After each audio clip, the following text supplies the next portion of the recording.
What's up guys, Exomatic TV here for today's video. Another feeding tayo.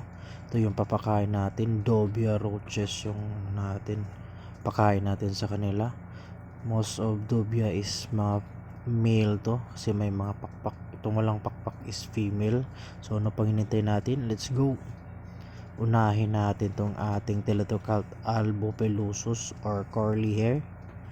Try natin bigyan siya ng isang Dobia roaches. Ito female yung bigay natin, sana may takedown.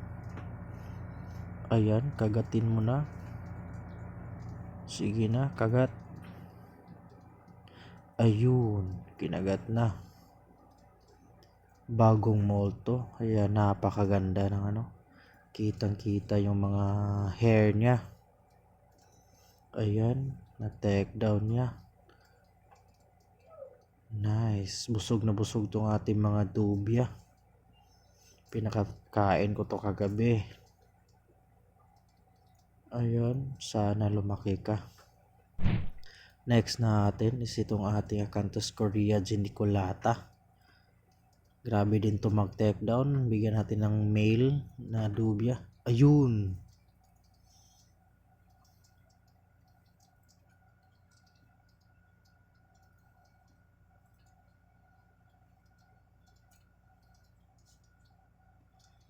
napakaganda ng takedown, sinunggaban agad.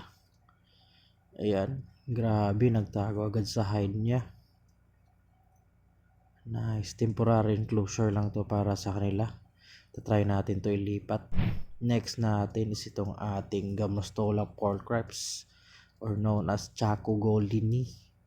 Napakaganda din ito. Yan, bagong molds din to. Try natin kung kakain to. Yan, pumasok na dito yung Dobia. Doon ka. Uy, wag dyan, pambira dyan. Pambira, dyan ka pa sa ilalim. Labas ka dito.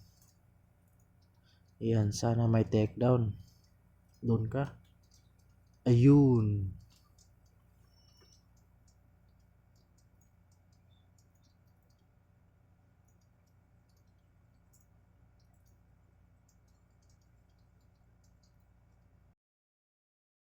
Napakaganda.